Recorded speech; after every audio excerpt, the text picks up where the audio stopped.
Good afternoon. I am Pete, also known as Risk for Rewards, or over on Twitter, known as @Risk for Rewards. Currently got around 17,000 followers over there, and we're coming up to 1,300 here on YouTube, which isn't bad considering we've not actually been doing too much on YouTube till the last 4 weeks when we've gained all our subscribers. So we're getting somewhere here and there. I've also started up on TikTok, just because a lot of people, well, not a lot of people, but I've had a few people ask, is there any way of summarizing some of the selections into, say, a minute's video? Just because if you're at work and you want to know, or a quick fire recap, then you can try and fire it through in a minute. I'm not really sure on TikTok as a platform myself. Like, I've had a little look around there, and it's not really my sort of appetite for what I see in the same sort of market of people putting sports content, but we'll give it a go and we will see. So today we're giving it a go with screen recording, and just because I'm going to talk you through the Cheltenham Festival from my perspective from the last 3 years. So the reason it's the last 3 years is because that is how long I've been putting all of my content on Twitter, pretty much ever since COVID. I started the blog. I wrote for welovebetting.co.uk that now have over 40,000 followers and are massive. And since then, I've just taken to it and I've just grown more and more and put more and more content out on Twitter. So, but obviously, everyone, as much as, okay, it's great you putting free content for everyone, but is it useful? Is it profitable? And what can people do with it?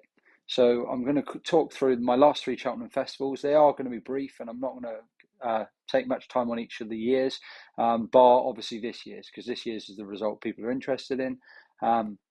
But the last 2 years obviously just puts context on what I've been doing and how I've been going about it. Because the blog is still a niche, no one else does it, and it is only myself that carries out a blog, whether it's starting in April time or starting in October. No one else writes a blog. People do put up selections on Twitter, of course they do. But I like to think that mine are there or thereabouts, and I put a bit of digest just so that people understand why I back something and they can decide if they want to back it rather than just backing names, because it doesn't really help anyone. And the main reason why I started this was because I needed someone to help me when I first came into the racing world and the Twitter atmosphere. And I think Twitter is the best, to be honest, for sports knowledge generally. Whether it's obviously it's the Masters this week, and you'll see for the golf. The golf will be impressive. There'll be so many people who come out the woodwork with tips, selections, and there'll be plenty that will get it right.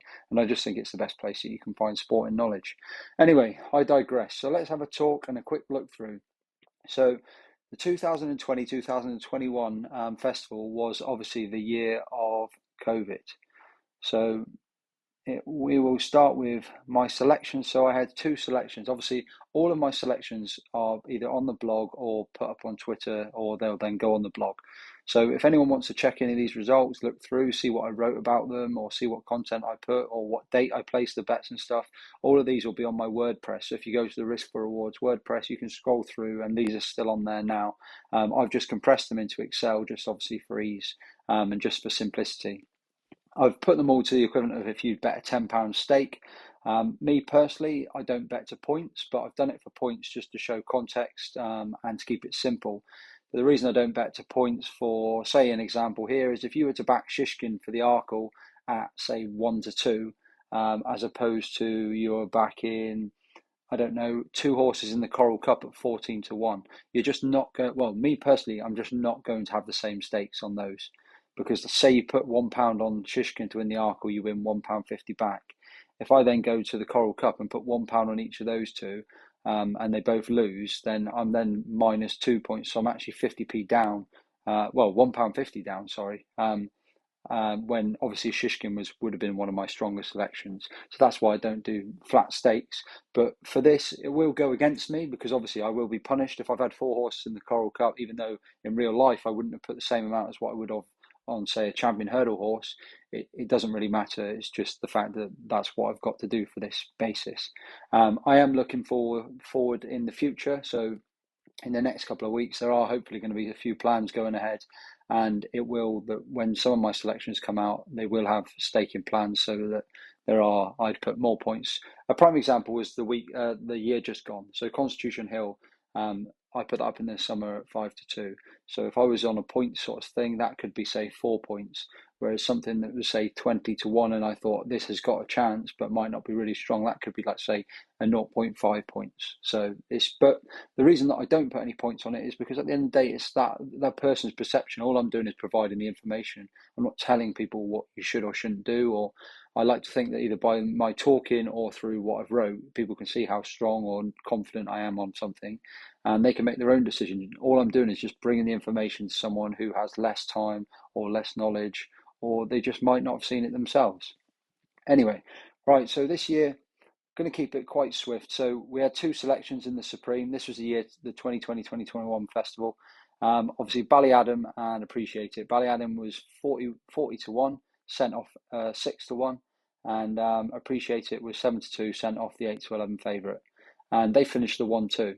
So the most important thing with anti-post punting and why I like it so much is it's just trying to predict what's coming before everyone else does. And often I don't know whether it's just retirement experience and training knowledge and stuff that I've began to develop this where I can get it pretty, not spot on, but very close. But it's about beating the price. And if you obviously, as you can see here, you've well and truly beaten the price on both of those. So, I mean, if you were a flat stakes punter, so if you did just put £10 on each, you'd be wanting Ballyadam to have won that race for you to get the obviously 40 points up. But at the same time, the reality is, there's chances are most punters are going to have more and Appreciate It at 7 to 2 than what they would on a Ballyadam at 40 to 1. So, but at the end of the day, obviously it goes into the book, and then it must have been 9 to 2, and obviously that's you £45 up. Shishkin was one of my bets in the meeting, and it was around about this sort of time. And this is why I'm getting this sort of information out now, is because I cannot stress how important it is that a lot of people will switch off from maybe my content and other people's content who provide anti-post information for next year's Cheltenham Festival. But Shishkin was one of my strongest bets around this sort of time on this year. And he started the summer, he would have been 5 to 1. And for the majority of the summer, he was 5 to 1. And this allowed me to, if I had free bets, if I had small bets here and there, if I was backing it with, I don't know, like say it would have been the same sort of era as Enable to win like the Queen Anne, someone else to win a race at Royal Ascot, and then to add Shishkin on the end. And then before you know it, you're just building pot after pot. So you're getting a little bit on each week. And then by the time the news comes out, like with Shishkin, he's going to be entered here in, say, I don't know, September, October time. His price is starting to go 3 to 1, 5 to 2, etc. But you've just been banging away for the last, like, all those week by week by week by week. You've just been chipping away and adding, like, say, 50 quid here or 100 quid here or £1 here or £5 here. It doesn't really matter how much. It's obviously all relevant to however much you stake. But it's the whole saying with the summer bodies are built in the winter. Like, you don't go on holiday to Ibiza and then go there and bang out the gym in 2 weeks and be like, oh, look, I'm ripped. A lot of the work is done in the winter, and then you might just be topping it up. And it's exactly the same here in reverse. Like, I love the flat. I do anti-post on the flat, and I do a lot of betting across the whole flat. But my main aim is still looking at Cheltenham in the back of my mind. I'll pick a few horses and I'll chip away at them through the summer. And then when the prices start to contract, prime example again was Constitution Hill. I know 5 to 2 is not a big price, but I had a strong feeling that it was going to get shorter and shorter. And he was like 1 to 3 by the time October came round. So because a lot of my betting was done at 5 to 2 and 2 to 1 across the summer, by the time it got to September, October time, I wasn't bothered when he went 1 to 3. I think the last price I took was even money, and that was it. I just left the amount that I had on and then just waited.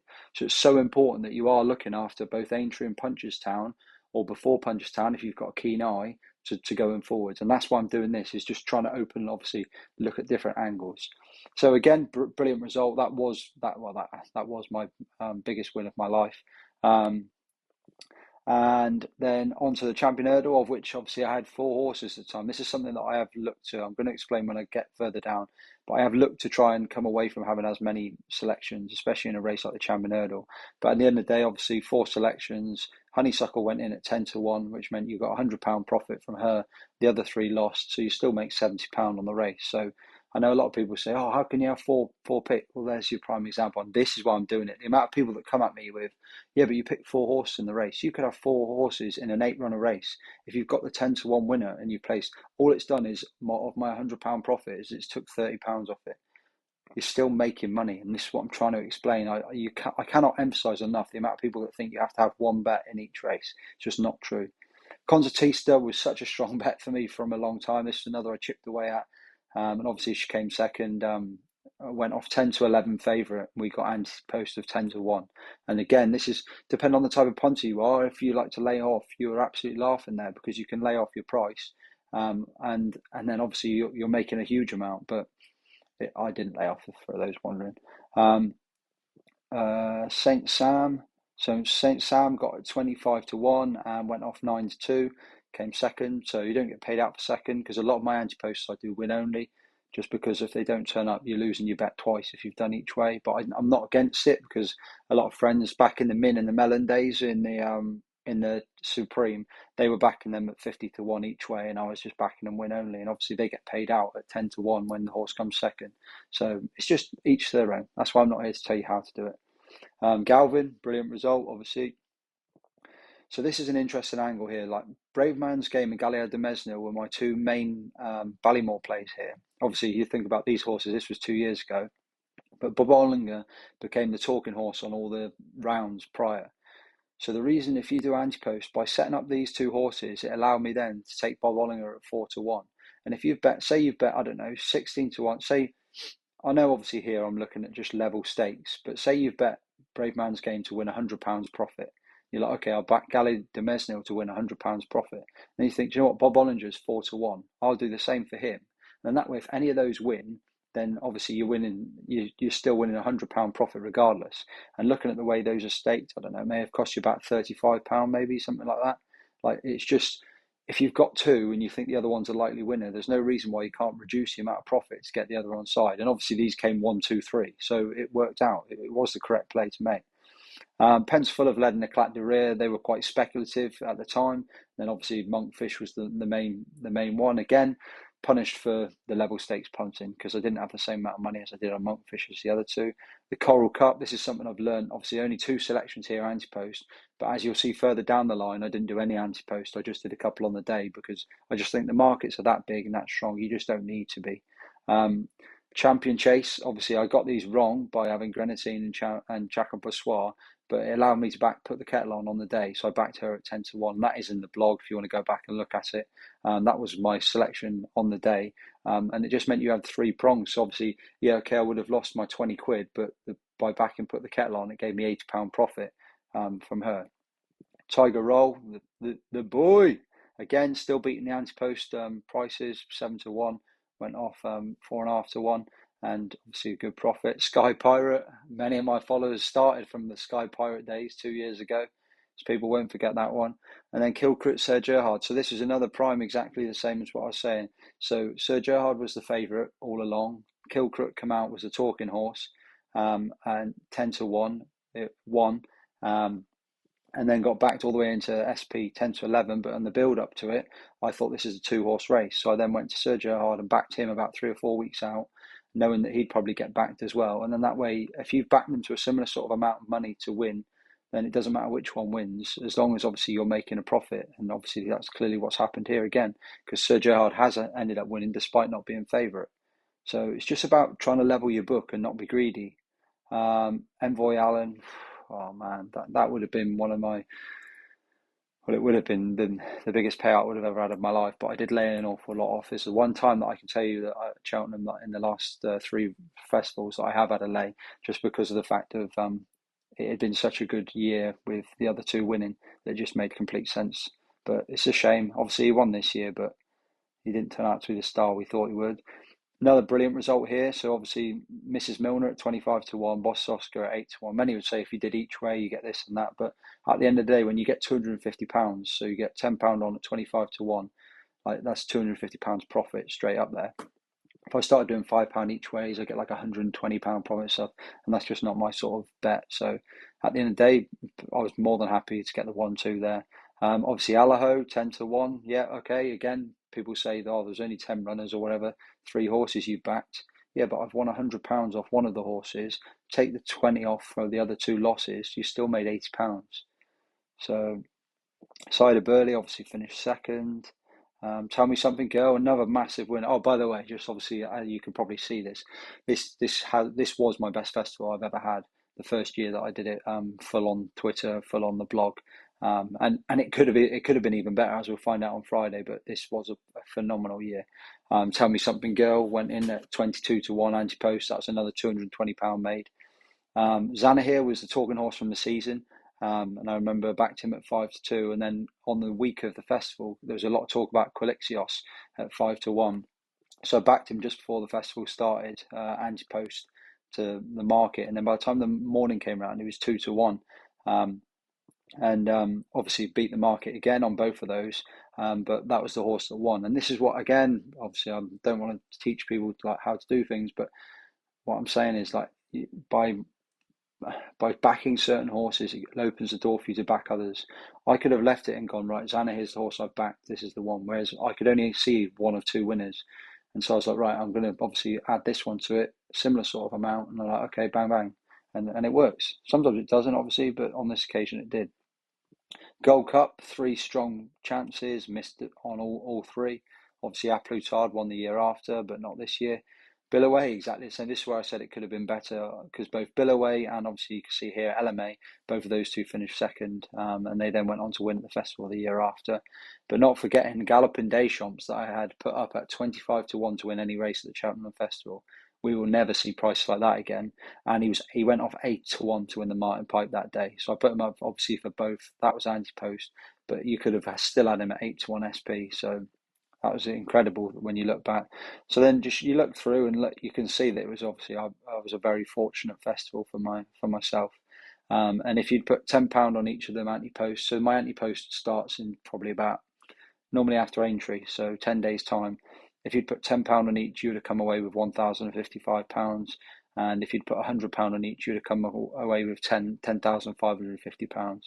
And that's if you bet level stakes as well. So in reality, like, so for example, if I had to price up this race here, so Monkfish, Eclat de Rire, and Pencil Full of Lead, because of the size of these prices and how speculative they were, I may have had, like, say, 0.25 of a point on this one, 0.25 of a point on this one, and then I don't know, maybe, I don't know, 2, 3, 4 points on Monkfish. So, like, my book, in reality, my book would be a lot more stacked, and it was in real life, it was a lot more stacked, and I did get a lot more profit than this number here. But it's just obviously for the purpose of the video, I'm just displaying this is how you could do it. If you had no clue about racing and you just wanted to bet everything, if you just put £1 on each one, because obviously even if you put £1 on, you'd still win £155 there. But obviously the main was the fact that if you had £10 on each, 1,055. But again, going back to my emphasis on if you start this now in the next week or 2 weeks, is the fact that a lot of these bets you could be having and you could be having free bets on them. The days of getting £10 free bet a week have gone now. It seems like a lot of people are getting £5 or £10 free bets almost every day.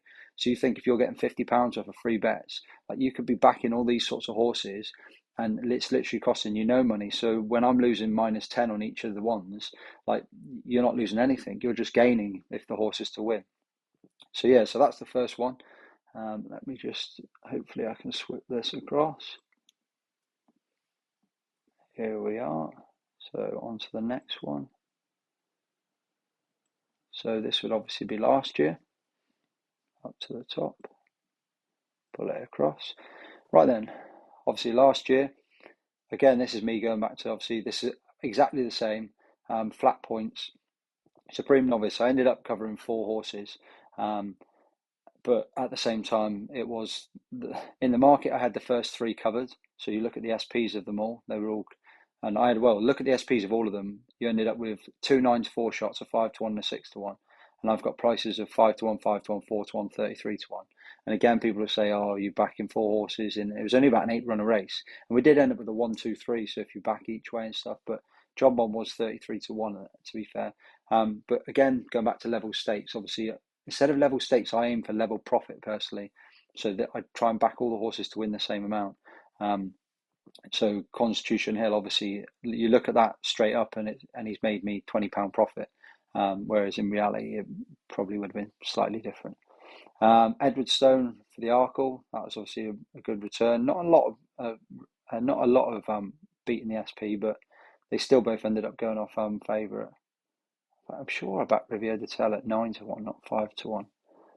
Anyway, but again, this is like going back. This is what I've learned from 2022 to 2023, and this is why I'd emphasise if anyone's obviously like keen on trying to make money long term on Antepost betting is to keep Excel spreadsheets, whether they're on flat or jumps. And I'm no Excel wizard, but you can look at all your things and see where you've gone right and where you've gone wrong. And so, like, obviously for here, these two horses that I backed in the handicaps, like, they're cancelling out the same amount of price that obviously I'd have on Constitution Hill, and it's just not realistic to think I'd have the same money on a 9-4 shot in an 8 runner race as what you'd have on a 12-1 shot and an 18-1 shot in like a 30 runner handicap. So, but for the levels, obviously it was a loss. Honeysuckle repeating defeat. Honeysuckle was won again the year before last. As soon as the festival finished, as soon as we saw her at Punchestown, she won again. Bang! I was straight in there. I looked at the horse that were going to be running the year after. I thought there is absolutely nothing that can come through and take her on at 7-2, and then bang, just start chipping away all the way through the summer. You don't want to be getting to, like, say, November time and then suddenly think, right, let's start my Antepost. Honeysuckle's already been backed into 2-1, and then you're thinking, oh, well, I need to have a massive amount of money on it. Whereas you could have had like the last 6-7 months of whether it's free bets, small amounts, or however you like to play. It just gives you a lot more scope. And I understand not everyone's going to know where horses are going and stuff, but hopefully that's where I will be able to help out going forward. Mare's Hurdle, obviously a bit of a blowout. That was obviously Tell Me Something Girl was cruising all over the shop and then fell. This was pretty tough. Like, you look at this, orange means second, by the way. Obviously green is first. So Queensbrook coming second. Tell Me Something Girl fell. Gaelic Warrior, the well-punted horse, came second, and then Run Wild Fred came second to Statler. And then on to Wednesday, so Sir Gerhard, obviously 25-1, went off 8-11. The reason I got that was because I put it up before it won the Champion Bumper the year before. So I said for it to win the Champion Bumper and then to win the Ballymore, and obviously that's where he went, that's where he won, and that would have been up on my blog. But obviously I have had quite a few selections here, and this is something that I cut back. When you see my 2023, I have reduced the amount of selections I've had. And the same with the Brown Advisory. So the Brown Advisory for me was pretty clear from the off. I took these two out of the Sefton. So the Sefton's coming up next week at Aintree, and it'll be on the Friday. It's probably the race that Stay Away Faye will probably run in, the one who won the Albert Bartlett. And Brave Man's Game and Ahoy Senor. Ahoy Senor was sent off something like 50-1 to win that and beat Brave Man's Game. So I took both of them out of it at 40-1 and 16-1. Obviously, Galloping Des Champs I'd already backed prior at 25s, but he never went to this race. And then La Home Press, I added much closer to the time because I thought that is realistically the only other danger that I fear in the race. So obviously you look at this and all you've done is almost cover your bet. You've made £10 profit, but obviously with the way I stake and stuff, that's not the case. I'm generally playing to win a similar sort of amount of money. I hope people understand what I mean when. So say if you're back in this, I don't know. Say if you're trying to win £100 on any four of those horses. So 40-1 of Ahoy Senor, you have to stake say £2.50. Then Galloping Des Champs, you would have had to have staked £4. Brave Man's Game, you'd have had to have staked, I don't know, about £8, and then La Home Press, like say 20. So just really roughly, that means that if you staked say 30, then you'd make £70 profit if any of those four had won, if that makes sense to you. Again, Coral Cup. Energamine was the cover bet. So Shishkin, I didn't have an awful lot on because I had a lot of bets on Shishkin to win the Arkle and the Champion Chase at 33-1. So I never really added an awful lot myself personally. And obviously, unfortunately, he completely flopped. But because there was only, in my eyes, after the Clarence House Chase, after Shishkin had beaten Energamine in the Clarence House Chase, it still only looked a 2-runner race. So it was easy just to cover on Energamine. And obviously, for the purposes of this, it looks good because obviously you've had £10, and this would actually be the reverse because obviously I've made £30 profit, but in reality all you've done really is cover your stake because that's what I would have done. Tiger Roll obviously finished second to Delta Work. Facile Vega, exactly the same as my example from the year before where it looked like a 2-horse race with Kilcrut and Sir Gerhard. Exact same here. Look, American Mike was the favourite all the way along, then the word started about Facile Vega. And look at the value you're getting on both of those two. And they were my only two champion bumpers. And like you're obviously £200 profit. You're absolutely laughing. It's just about making sure you're first to the punch. Bob Ollinger and Galloping. Bob Ollinger was a bit like Shishkin. I've been backing him all the way year through.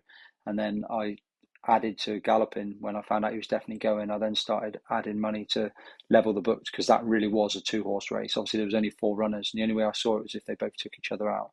Looking back, I'm glad that Bob Ollinger ran any sort of race because since then it's just not been the same horse.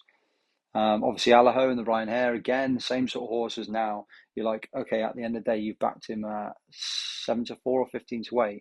They're like, who wants to back a 7-4? No, I totally appreciate that. But say you thought Allaho was going to run the Ryan Hare at 7-4 next year now, then okay, well, why not put him with two horses at Aintree and a football team, and then put Allaho on the end, and that would be like, say, 10-1 or 20-1 for a £5 free bet on it. Okay, bang, that's in. So waiting on Allaho to win £100 off no money. Okay, all right, that one didn't go in. Let's do it the next day. Okay, bang, I'm waiting on £100 for that. And then suddenly, like, you could have over the course of like the next 6 months of you waiting and waiting, rather than banging your £5 free bet on Harry Maguire to score a header or something, like you've got all of these chipping away, and then suddenly you're like, oh, I need Allaho for 500 quid. You're like, oh, how much have you staked? And you're like, oh, £10. And then you're laughing, and then Allaho gets shorter and shorter. Obviously, that Allaho is irrelevant at the moment, but that's just an example of what you can do with these horses. It's so important to start sooner rather than later. Um, and then Friday, obviously, it was redemption day. State man. So I had both of the. Fortunately, I've had both of the big boys. I've had Galloping Day Champs the year before, and then State man here on the county.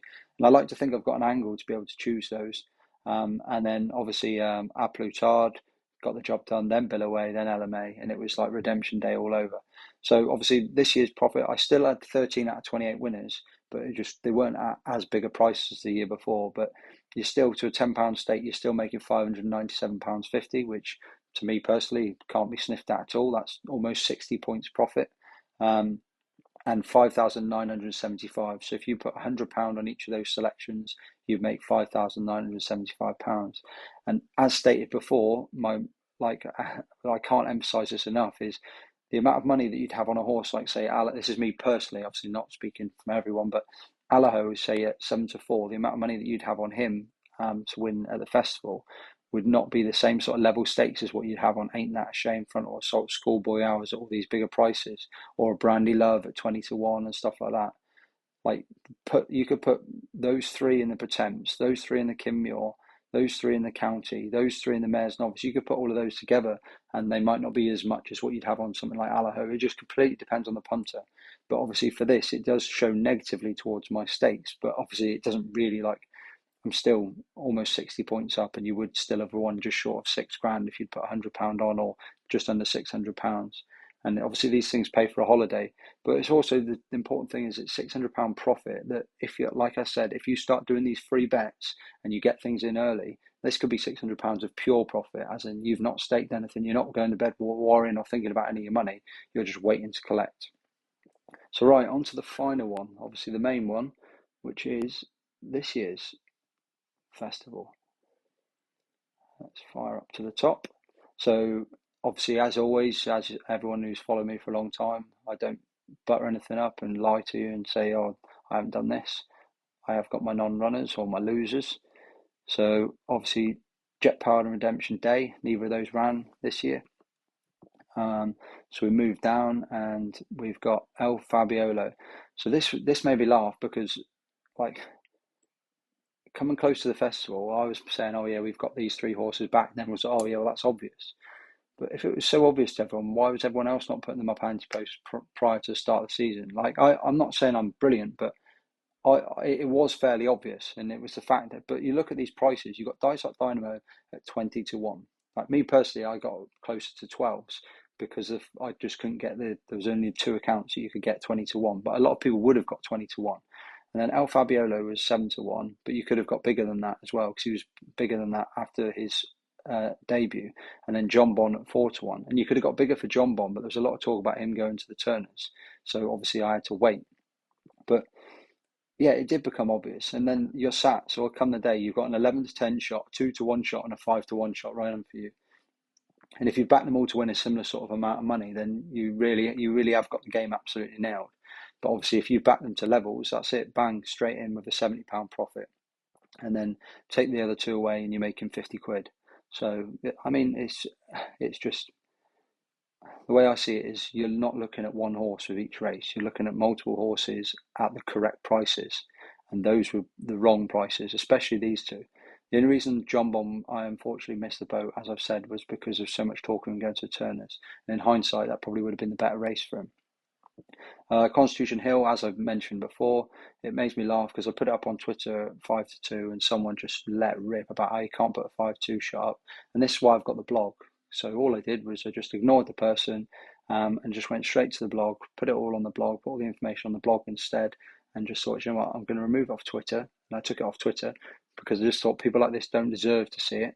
And then I just put it on the blog, and I just updated the blog. And then those who want to take the time to read it, go across and see it. They're like, okay, right, let's start putting Constitution in our roll-up bets or whatever. And then long and behold, come October time, he's about 4-11. So it's just playing your own game. Obviously, well, that's the wrong way around. Love Envoy obviously came second to Honeysuckle, not Marie's Rock. Gallia de Mesnil. So again, we've got the value here. Look, 6-1 and 10-1. Obviously, Chemical Energy didn't get a lot of value because it went into fours, then all the way back out to eights, but still 10-11 shot for Gallia de Mesnil. And again, depending on the type of punter you are, you can lay off or change the way you want to stake. It's nothing set in stone. It's just this is just my own personal and obviously my own personal records. So I ended up with quite a few horses in this, but that was just pure and simply because everyone was diving into the Supreme. So I just thought, take everything big priced you can. So whilst I have got 4 horses in this, if you look at the prices, 50-1 for Champ Kylie, 36-1 for Goodland, and 18-1 for Hermes Allen. So anyone who's followed would have seen those were all the William Hill specials. So it had been like to win the Challow, then the Ballymore, to win the Group 1, I can't remember what it was in Ireland, and then the Ballymore, and then to win at the Dublin Race Fest on the Ballymore. So they were all like massive prices. And obviously it's worked out brilliantly. Yeah, okay, in Perry Pass at 3-1, you look at it and you're like, all you've done is won your money back. And on for a statistical point of view, that is all you've done. But obviously, in actual hindsight, in reality, you can have whatever money you want on at 3-1 to level your books. It doesn't take a lot to, if I wanted to, like I mentioned earlier about winning £100 or whatever, like you'd look at maybe £1.80 or something on Champ Kylie, about £2.20 on maybe Good Land, and then about £4 or £5. So far you've staked less than £10, and you've got all three of those for £100. And then in Pere Pass, obviously you could put, I don't know, £25 or whatever. Like, obviously, I'm not here to tell you how to stake or whatever, because obviously everybody's different and everybody's got different sized pots. Jerry Colon, that was an obvious one, 5-2, ended up going off 6-4 or 5-4. Time Hill, we got the value, but I was just never confident in him. He just wasn't good enough. Enigamine, again, I said this is a strange one. Like, I'd admit this one was not one of my better bets, despite it winning, was the fact that at one stage these two looked like it was hard to see one of them not winning, and you could couple them up, and it coupled up to between 4-5 and 10-11, and obviously it has won and it's produced £10 profit. So technically, because of it was Enigamine rather than Edwardstone, it means on the books you're making £10 profit. So you've equivalently had both of those two for a 1-2 shot. But at the end of the day, it's profit. It is what it is. Galvin, obviously, I backed Galvin Antepost with the thought that if the rain comes, then I back Delta Work, and obviously I did back Delta Work, and I put that up on the blog that he was the bet because of the weather, and it just allows you, if you've had a fiver on, say, Galvin, and it's going to return you £15 profit, and you think it's definitely a 2 horse race, then you can put £10 or £15 on Delta Work, and then obviously your profit actually comes from the other angle. So that's just my personal preference. Chapeau de Soleil, obviously that was the Antepost. SP'd at 40-1. I wouldn't write him off yet. I think there can't be more to come for him. Turner's was disappointing because obviously I backed this at about 13-2 at the Dublin Race Festival, and to be sent off 4-6, I didn't lay a penny. Yeah, it's what it is. It's not really much point me talking through these because it's just like minus, minus, minus, minus. But it just shows, like, so on this day I had 1, 2, 3, 4, 5, 6, 7 losing anti-post bets. And you look at the value that I've taken out of the market. So obviously Shishkin not a lot, 6-4 to evens, but 13-2 to 4-6. Lucia 7-2 to 6-4. Blazing Cow 14-1 into 7-2. Yeah, obviously Astro Diamond didn't even turn up. It was a 5-1 shot anti-post. So it's just one of them things. Sometimes they go. I thought Thursday was going to be one of the best days, and then long and behold, it wasn't. And then Friday was up an absolute bean up, which I did hope it would be. So Lossiemouth, this is again going back to me saying, as soon as you start plotting these horses out and finding out where you're going, like Lossiemouth, I started looking at and I got a good word for, and then I had a look further about, I think it was about May or June. I sent it to a few people, and like I've got a friend who doesn't really punt a lot on horses, but he comes to Cheltenham every year, so he adds a couple in. And he showed me he had a football accumulator and had like, I don't know, 10 plus teams, and on the end of it was Lossiemouth, and obviously that won, and he won over 2 grand. And he's the sort of person that bets like £1, £2, and he was absolutely over the moon. And obviously just knocking at the door, and there's a bottle of Moe for me, and like it's not something I asked for, but it's just the fact those are the sort of things like if you can get on these early enough, because obviously Lossiemouth, then the word started and she was into tens, then she went out and she won on debut, and then she would have been like sixes, and then just it snowballs so quick. Whereas obviously if you're doing it this sort of time of year, you might miss the first one on your free bet or the second one, but you'll get so many chances that hopefully you'll get one of them in, and then you're like, right, okay, that's cost me nothing. If Lossiemouth turned out to be no good at all, not a problem. If it turns out to be a superstar, I'm going to win £50 or whatever, and it's great to get them on side, and that's what Antepost is all about. Obviously 16 to 1 here. I knew she was 20 to 1 when I first started telling people, but I just didn't have the account. And then by the time I put her on Twitter, it would have been close to the end of the summer, because obviously I don't want to risk everyone's money putting her up too early and then finding out she's not gone to Willie Mullins or something's not there. So Pembroke and Filey Bay, disappointing, because when you look at the Antepost versus the price, like 16 to 1, got back to 9 to 2, but hopefully we get a bit of redemption at Aintree for that horse.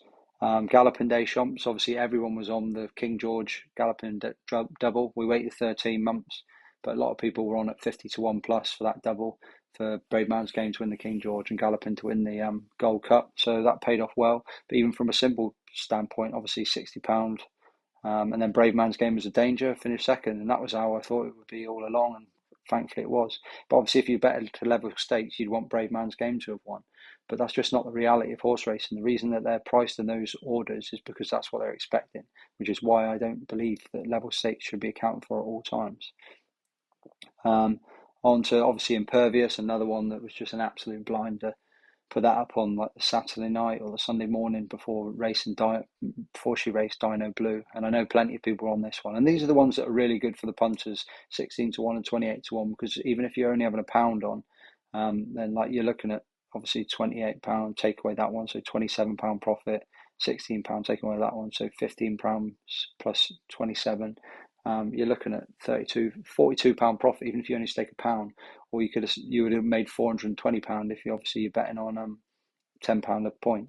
So yeah, it was quite a strange festival, but I saw a lot of people didn't do very well, as in like they really struggled, and there was other like obviously I'm not here to compete against other people, but I see other people and they literally have not put up a single winning selection, and they could have had 10, 20, 30, 40 selections.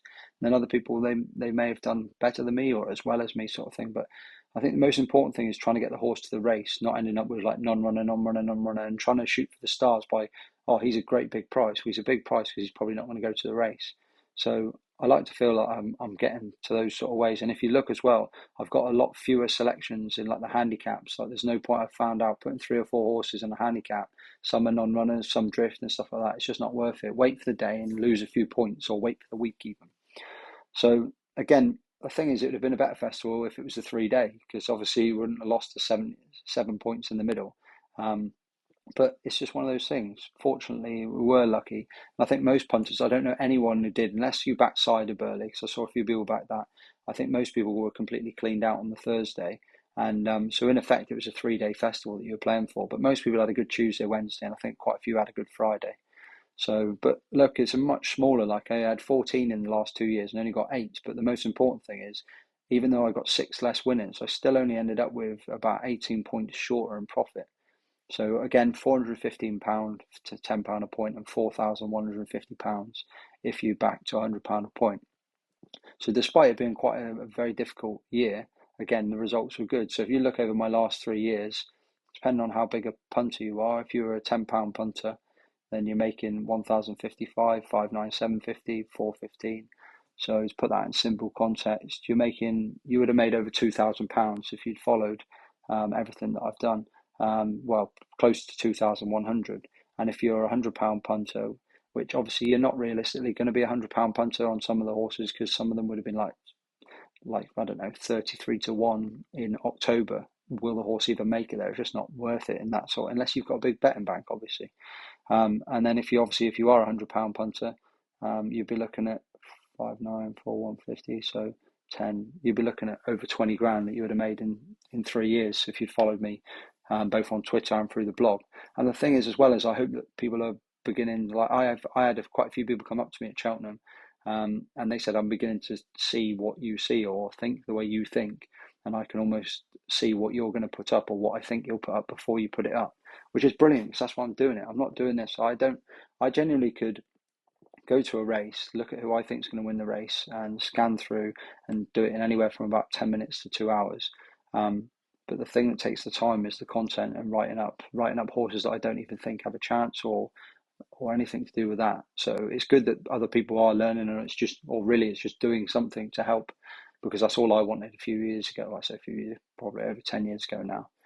But yeah, so the stats are good, and yeah, it's just to show that obviously a lot of people just see, oh, boom this, boom that, and like not necessarily me, but like anywhere, and they're like, you've got nothing to back it up with. And to be honest, this is the first time I've got these for myself, but this is the first time that I've displayed the Excel spreadsheets, and I can put them somewhere, I can tweet them and stuff if people do want to see them, but obviously if you've watched this video, you will have seen most of it.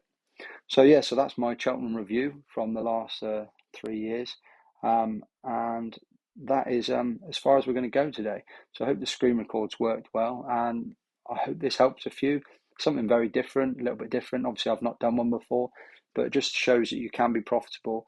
And but I do think as well the importance is that you're starting sooner rather than later. And after Aintree, you'll have all the information from Aintree on all the English horses mainly. You're not going to get anything new until September, October time. So bar, say, Nicky Henderson saying this is going over fences, or Paul Nicholls saying this is going over fences, whatever they tell you in the next 2-3 weeks, that's all you're getting. So it pays to start chipping away now rather than waiting. That's my biggest piece of advice. And regards the obviously the Dublin Racing Festival, not Dublin Racing Festival, the Punchtown Festival, which is in 2 weeks' time.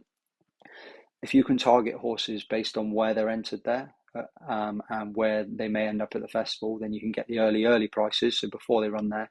But after that, again, you're going to have 1 or 2 weeks more of information, and that's going to be it. So, yep, that's my information today. Start as soon as you can. Obviously, I will be starting as soon as I can, and I'll be putting everything that I've got into the 2024 year. And I've got a few big plans coming that will be coming in the next 2 weeks or so. But yeah, that's everything. So I hope you've enjoyed, and I'll be back potentially tomorrow. What am I doing tomorrow? I can't remember what tomorrow's video is supposed to be on. Oh, I remember. So I've had a lot of people ask me random questions about what's your biggest bet, what's your biggest loser, what's this, how do you do this? So I'm going to try and put some questions together, and then I may make a video of common questions that people ask me, just to tell people a little bit about myself, but we will see how we get on. So, but that's the end of this video. I am at Risk for Rewards over on Twitter, and I hope you enjoyed it. Thank you.